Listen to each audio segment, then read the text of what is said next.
سنا ہے ایک ایسا طائفہ ہے دوستوں میں جو دیوانہ نہیں دیوانہ پن پہنے ہوئے، پر آج اب حال دل کس سے کہیں اس شہر میں تو جسے دیکھو کلاہ بانگ پن پہنے ہوئے۔ احمد فراز صاحب کے بعد اب ہم زحمت دے رہے ہیں زہرا نگاہ صاحبہ کو، بے حد شیریں سخن اور یعنی صاحبہ طرز شاعرہ، غزل اور نظم دونوں پر یکساں قدرت حاصل ہے، اور یوں تو ادھر جن خواتین شعراء کا کلام سامنے آیا ہے اکثر و بیشتر اس میں ایک نئے لہجے کی گونج سنائی دیتی ہے، لیکن اگر یہ حیثیت صرف جسم کی سطح پہ ملے تو ہم اسے اکہرا سمجھتے ہیں۔ ایک نظم پیش کرتی ہوں میں، دیکھیے کوشش کرتی ہوں۔ اس کا عنوان ہے متاع الفاظ۔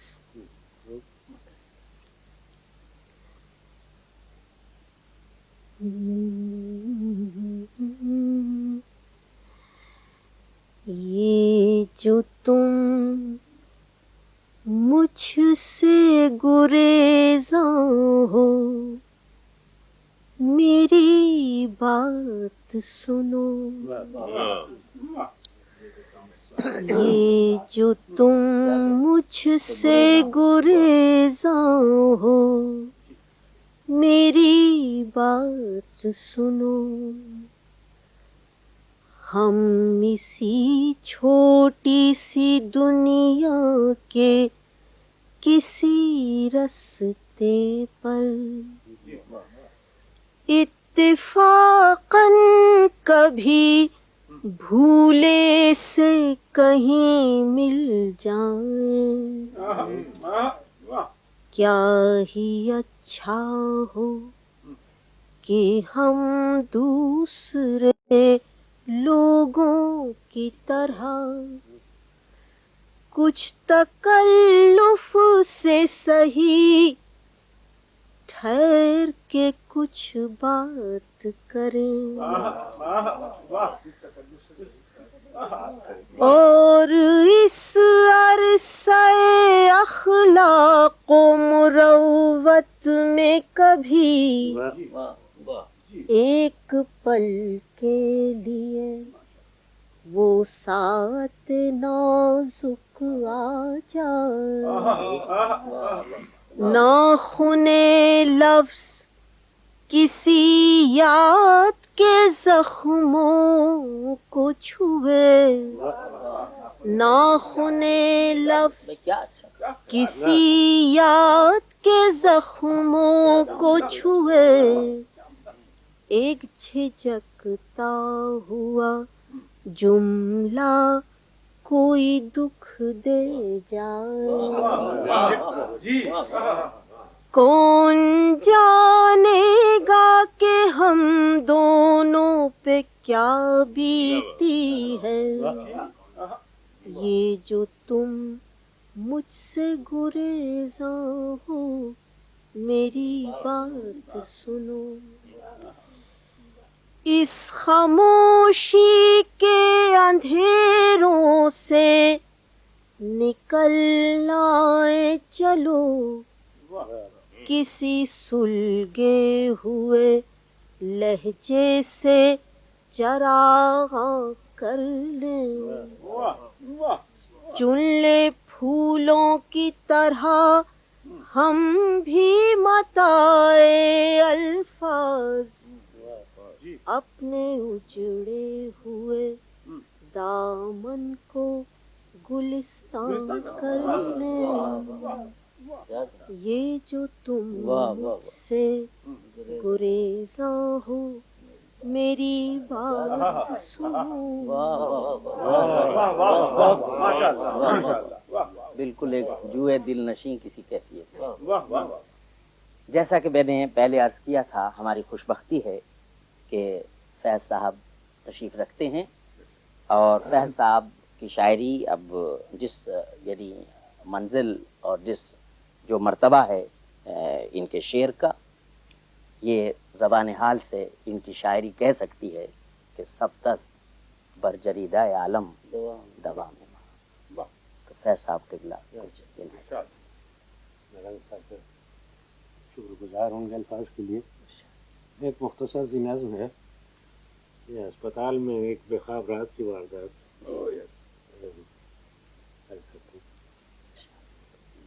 اس وقت تو لگتا ہے کہیں کچھ بھی نہیں ہے. اس وقت تو لگتا ہے اس وقت تو لگتا ہے کہیں کچھ بھی نہیں ہے. مہتاب نہ سورج نہ اندھیرا نہ سویرا.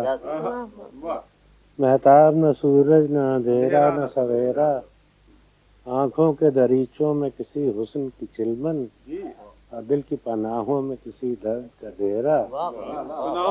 آنکھوں کے دریچوں میں کسی حسن کی چلمن اور دل کی پناہوں میں کسی درد کا ڈیرا.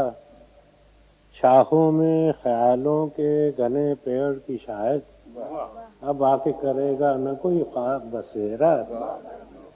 اب آ کے کرے گا نہ کوئی خواب بسیرا. شاید وہ کوئی وہم تھا ممکن ہے سنا ہو. شاید وہ کوئی وہم تھا ممکن ہے سنا ہو. گلیوں میں کسی چاپ کا ایک آخری پھیرا. گلیوں میں کسی چاپ کا ایک آخری پھیرا. اب بیر نہ الفت نہ کوئی ربط نہ رشتہ.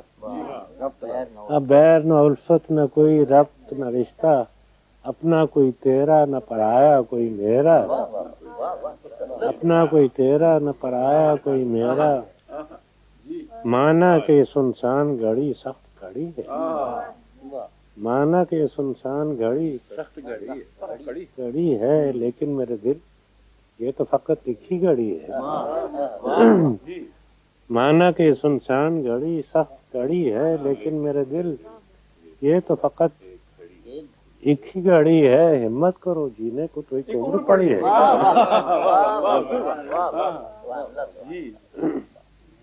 صاحب ایک غزل بھی عنایت فرمائیں. غزل کے دو چار شعر ہیں. سب کا تقاضا ہے. نہیں نگاہ میں منزل تو جستجو ہی صحیح. نہیں نگاہ میں نہیں نگاہ میں منزل تو جستجو ہی تو صحیح. جستجو ہی صحیح. نہیں وصال میسر تو آرزو ہی صحیح. واہ واہ واہ واہ بہت نہیں وصال میسر تو آرزو ہی صحیح. نہ تن میں خون فراہم نہ عشق آنکھوں میں. نہ تن میں خون فراہم نہ عشق آنکھوں میں. نماز شوق تو واجب ہے بے وضو ہی صحیح. نماز شوق تو واجب ہے بے وضو ہی صحیح. نماز شوق تو واجب ہے بے وضو ہی صحیح. بے وضو ہی صحیح. اور کسی طرح تو جمے بزم میں کدے والو. کسی طرح تو جمے بزم میں کدے والو. نہیں جو بادہ و ساغر تو ہاؤ ہو ہی صحیح. کسی طرح تو جمے بزم میں کدے والو. نہیں جو بادہ و ساغر تو ہاؤ ہو ہی صحیح. اگر انتظار کٹھن ہے تو جب تلک کے دل. اگر انتظار کٹھن ہے تو جب تلک کے دل. کسی کے وعدہ فردا کی گفتگو ہی صحیح. واہ واہ واہ واہ سبحان اللہ. کسی کے وعدہ فردا کی گفتگو ہی صحیح. بہت خوب. اور دیار غیر میں محرم اگر نہیں کوئی. دیار غیر میں محرم دیار غیر میں بیٹھے. سب دیار غیر میں بیٹھے. دیار غیر میں محرم اگر نہیں کوئی تو فیض ذکر وطن اپنے روبرو. واہ واہ واہ واہ بہت خوب بہت خوب. دربار میں اب سطوت شاہی کی علامت دربار کا عصا ہے کہ مصنف کا قلم ہے. دربار کا عصا ہے کہ مصنف کا قلم ہے. پھر کوہ ندا پر آوارہ ہے. پھر کوہ ندا پر جو بشارت. آوارہ ہے. پھر کوہ ندا پر جو بشارت تمہید مسرت ہے کہ طول شب غم ہے.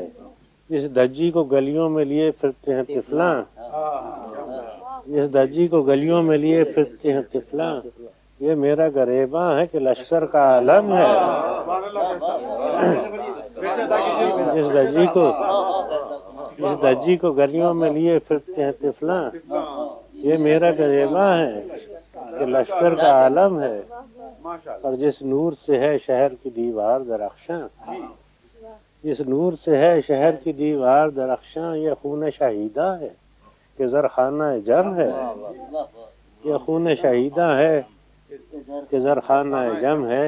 میرا آخری شعر ہے کہ حلقہ کیے بیٹھے رہو ایک شمع کو یارو، حلقہ کیے بیٹھے رہو ایک شمع کو یارو، کچھ روشنی باقی تو ہے ہر چند کے کم ہے.